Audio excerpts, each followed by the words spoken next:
김용환 피데스 자산운용 베트남 현지법인 대표님께서 발표를 진행해 주시겠습니다. 박수 부탁드리겠습니다. 예, 안녕하십니까. 피데스 베트남 김용환 팀장입니다. 앞서 투자관님께서 워낙 베트남 경제와 투자에 대해서 워낙 자세하게 설명을 해주셨기 때문에 저는 증시와 유망한 종목 그리고 종목에 대해서 간단하게 한 20분에서 25분 정도로 발표하겠습니다. 우선 첫 번째로 베트남 경제와 증시에 대해서 좀 설명드리겠습니다. GDP와 증시의 관계인데요. 저는 결론적으로 말씀드리면 장기적인 증시 성장은 그 국가의 경제 성장과 결을 같이 한다. 그렇게 말씀드릴 수 있겠습니다.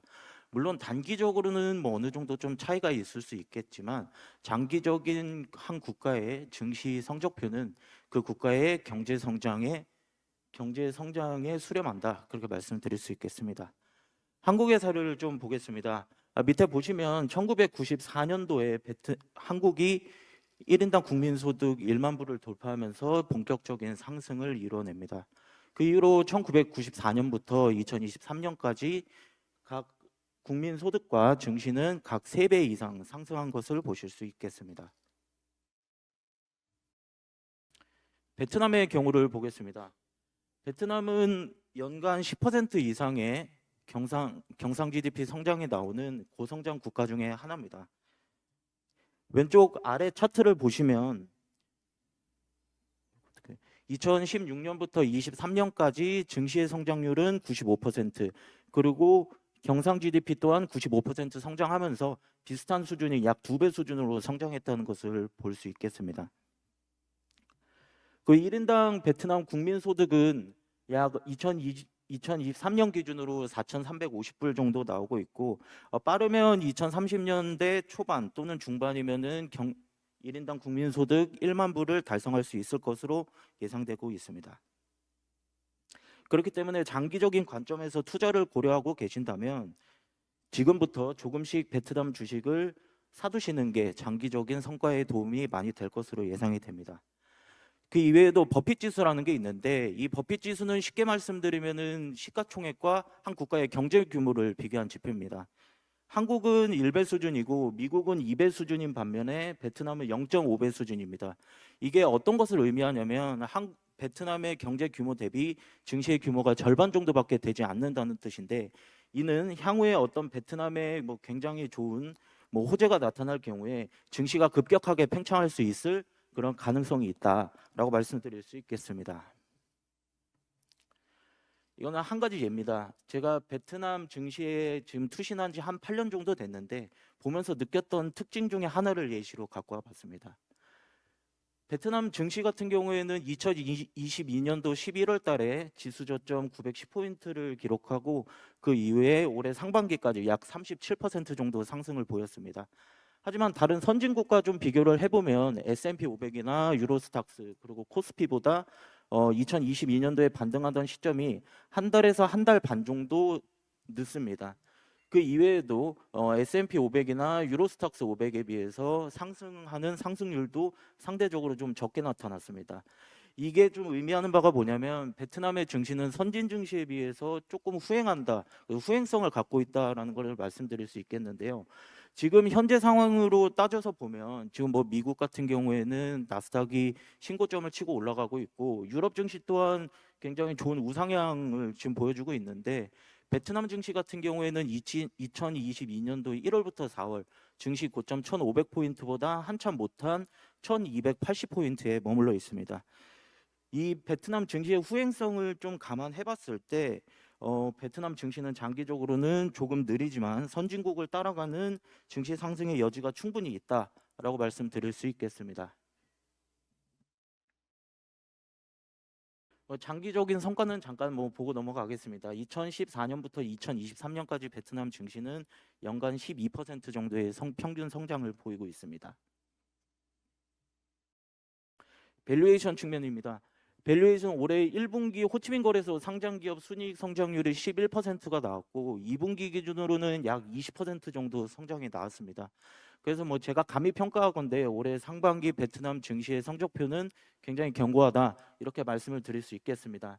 그리고 현재 이제 블룸버그 포워드 PER이 약 12배 정도에 지금 머물러 있는데 제가 봤을 때는 베트남 증시의 역사적인 PER은 14에서 15배 수준입니다. 하지만 지금 최근 1, 2년 동안 지금 PER이 지금 11배에서 12배 정도에 머무르고 있기 때문에 현재 PER 구간에서는 장기적인 관점을 가지고 투자를 생각하실 때 별 부담 없이 투자하셔도 충분히 장기적으로 좋은 수익이 있을 것이다. 저는 그렇게 생각하고 있습니다. 아까도 다 짚고 넘어간 내용이긴 하지만 간단하게 짚고 넘어가겠습니다. 올해 상반기 경제 지표입니다. 올해 상반기 GDP 성장률은 6.4%가 나왔고 이 GDP를 견인한 것은 주로 수출과 소비입니다.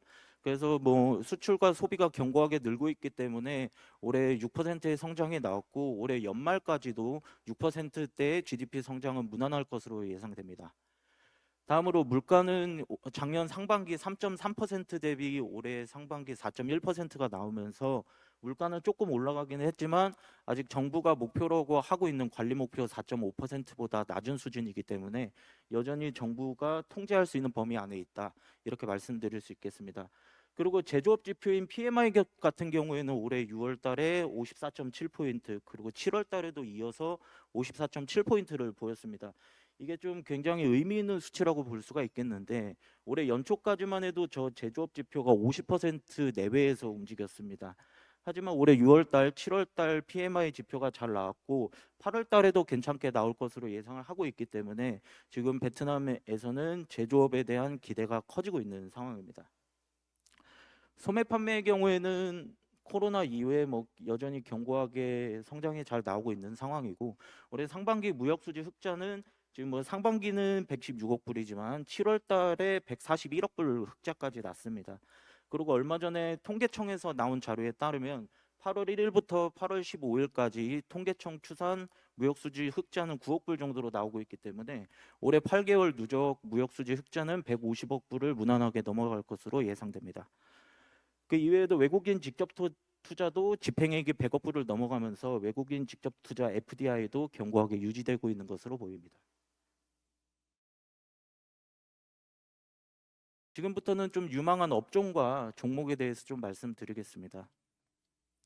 왼쪽 표를 보시면 베트남이 오른쪽 위에 툭 튀어나와 있는 것을 볼 수 있는데 이 차트는 미국과 중국의 수입국 비중 변화입니다. 그러니까 2012년부터 2022년까지 꾸준하게 베트남의 비중이 늘어났다는 것을 알 수 있습니다. 이를 통해서 베트남의 무역 시장에서의 지위는 점점 높아지고 있다. 이렇게 말씀을 드릴 수가 있겠습니다. 또한 베트남은 새로운 제조업 생산 기지로서 입지를 양호하게 다져나가고 있는 상황입니다. 실제로 제가 베트남에서 지내면서 지금 실제적으로 하노이나 호치민시 주변에 위성 도시들을 중심으로 공단들이 많이 생겨나고 있는 것으로 알고 있습니다. 이런 관점에서 저희는 수출업종, 특히 섬유나 목재업종에 대해서 장기적인 관점을 갖고 투자하면 괜찮다고 생각을 하고 있습니다.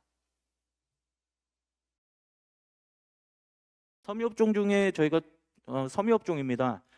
섬유업종 왼쪽 하단의 표를 보시면 왼쪽 위에 왼쪽에서 세 번째 베트남 2010년도에는 이게 미국의 수출 저게 미국에서 수입하고 있는 의류 수입 국가 비중인데 베트남의 비중이 2010년도에는 10%가 채 되지 않았던 게 2023년에는 거의 18% 거의 20%에 육박할 만큼 많이 증가해 있는 것을 보실 수 있습니다. 올해 6개월 누적 섬유 수출액은 165억 불 규모로 전년 동기 대비 4.6% 정도 증가했고 여전히 주요 수출 시장은 미국, 비중은 44% 정도를 차지하고 있습니다. 저희가 그 종목은 TNG라는 종목입니다. 미국 유럽향 수출을 대부분으로 하고 있는 그 매출의 대부분이 수출에서 일어나고 있는 종합 의류 생산 기업입니다. 주요 고객으로는 데카트론이나 아베크롬비, 콜롬비아, 아디다스 등의 빅 바이어들이 있고 저희가 파악하고 있기로는 올해 연말까지 수주 대부분이 완료된 것으로 알고 있습니다. 이게 왜 그러냐면 이 외국의 빅 바이어들이 이제 재고 수준이 많이 줄어들면서 새롭게 재고 축적을 하기 위해서 신규 주문을 더 내고 있는 내고 있기 때문인데요. 이 TNG 이외에도 여러 베트남 로컬 생산 기업들의 수주가 신규 수주가 증가하고 있는 것으로 파악되고 있습니다. 다음으로는 목재입니다. 목재 또한 그 미국이 최대 수출 시장인데 오른쪽 밑에 표를 보시면 이게 이제 미국의 목재 상품 수입 국가 비중을 나타낸 자료입니다. 이게 베트남이 2015년에는 이 비중이 1%밖에 되지 않았지만 2022년 2.8%로 증가하면서 꾸준히 증가하는 모습을 보이고 있습니다. 최근에 미국 연준에서 금리 인하를 확실시하면서 올해 연말까지 0.75에서 1% 정도의 금리 인하가 기대가 되고 있는데 실제로 미국에서 이를 선반영하듯이 장기 모기지 금리가 소폭 꺾이기 시작했습니다. 물론 모기지 금리가 꺾인다고 해서 미국의 주택 시장이 바로 리바운드 할 거라고 볼 수는 없지만 장기적으로는 주택 시장에 큰 도움이 될 거라고 생각을 합니다. 그래서 미국의 주택 시장이 회복세를 보이게 되면 이 목재와 가구에 대한 수요가 증가하게 되고 이는 베트남의 수출 증가로 이어질 것이다. 그렇게 말씀드릴 수 있겠습니다. 종목은 PTB입니다. PTB라는 종목은 매출의 60% 정도가 목재와 가구 부분에서 나오고 있는 기업입니다. 뭐 제가 방금 전에 말씀드린 대로 그 미국의 금리 인하의 수혜가 예상되는 종목이고요. 그리고 이제 제가 얼마 전에 뭐 파악한 바로는 이 PTB가 유럽 쪽에도 목재와 가구 제품을 수출을 하는데 올해 연말까지의 수주가 마무리된 것으로 뭐 많으면 내년 1분기 정도까지는 수주가 마무리된 것으로 그렇게 파악이 되고 있습니다. 그리고 그 이외에 매출 30% 정도가 석재, 이제 스톤 비즈니스에서 나오고 있는데 뒤에 조금 더 자세하게 말씀드리겠지만 이 석재 비즈니스 같은 경우에는 그 베트남 정부의 공공투자 수혜를 받을 수 있는 업종이다. 그렇기 때문에 미국의 금리 인하 그리고 베트남 국내의 공공투자의 수혜를 받는 종목이다라고 말씀드릴 수 있겠습니다. 다음으로는 철강 업종입니다. 사실 철강 업종은 부동산 시장과 굉장히 밀접한 관계를 갖고 있다고 생각을 하는데 사실 아직 베트남 부동산 시장이 좋다라고 말씀드리기는 조금 어려운 부분이 있고 좀 조심스럽습니다. 하지만 올해 상반기 베트남 철강 판매량이 전년 동기 대비 14% 정도 증가하면서 견고하게 수요를 유지를 하고 있는데 그 이유는 제 생각에는 두 가지 정도로 보입니다. 일단 첫 번째로는 좀 전에 말씀드렸던 공공투자 이슈가 있고요. 이게 뭐 큰 프로젝트들만 말씀드린다고 하더라도 베트남 정부에서 이제 베트남이 국가가 길잖아요. 그게 이제 북부에서부터 남부까지 남북을 잇는 고속도로를 지금 단계적으로 건설하고 있고 그 이외에도 호치민시에 위치한 호치민 중심 지역에 위치한 공항을 국내선 터미널로 변경을 하면서 호치민 외곽 지역에 신공항을 크게 지금 건설하고 있습니다. 그래서 이러한 공공투자 때문에 그 철강에 대한 수요가 견고하게 나오고 있다고 생각을 하고 그 두 번째 이유로는 외국인 직접 투자입니다.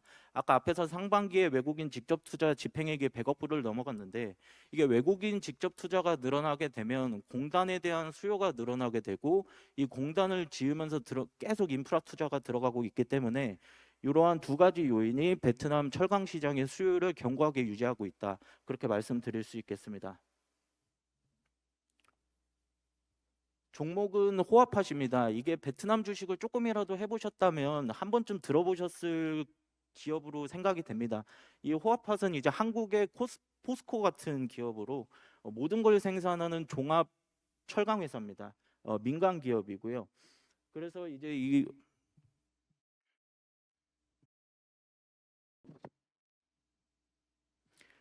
그래서 이제 이 호아팟이 베트남 국내에서 가장 큰 철강 회사라고 볼 수 있습니다. 이게 호아팟이라는 종목이 다른 철강 종목들과의 차이점이 뭐냐면 이 호아팟은 다른 로컬 기업들과는 다르게 유일하게 HRC 열연강판 생산이 가능한 회사입니다. 그래서 이 호아팟은 HRC 열연강판을 직접 생산을 해서 그것을 원재료로 다양한 철강 제품들을 생산을 하고 있는 기업입니다. 그리고 여기 베트남 중북부에 융꺽이라는 철강 단지가 있는데 그 철강 단지를 지금 확대하고 있습니다. 그래서 내년 정도면은 가동에 들어갈 것으로 예상이 되는데 이 HRC 캐파가 늘어나게 되면은 이제 그 늘어난 HRC를 원재료로 해서 다양한 상품들을 더 생산해낼 수 있기 때문에 제 생각에는 그 제철소 확대 이후에 가시적인 성장이 일어날 수 있을 거다. 그렇게 보고 있습니다. 그 이외에도 최근에 HPG가 이제 중저가형 가전제품 시장에도 진출을 했습니다. 에어컨이나 냉장고 등 이제 중저가형 제품을 생산하기 시작하면서 물론 매출 비중은 크지는 않지만 장기적으로 봤을 때는 이 소비 증가에 따른 수혜를 받을 수 있다라고 볼 수 있겠습니다. 마지막으로는 리테일 종목인 리테일 업종입니다. 사실 리테일은 소득이 늘고 소비가 증가하게 되면 장기적으로 혜택을 받을 수 있는 업종이라고 생각합니다.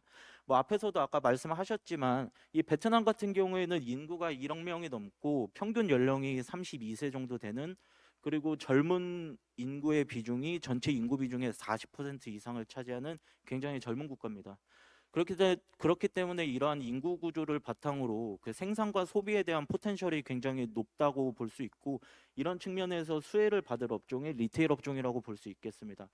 그 이외에도 정부의 정책적인 지원도 받고 있는데, 그 작년 11월 재무부에서 그 베트남의 경기 부양 그리고 소비 촉진을 하기 위해서 부가가치세를 한시적으로 10%에서 8%로 인하했고, 이를 올해 상반기까지만 원래 적용할 예정이었지만 올해 연말까지 연장을 해서 현재까지 부가가치세 그 정책 혜택을 받고 있는 업종이다라고 말씀드릴 수 있겠습니다.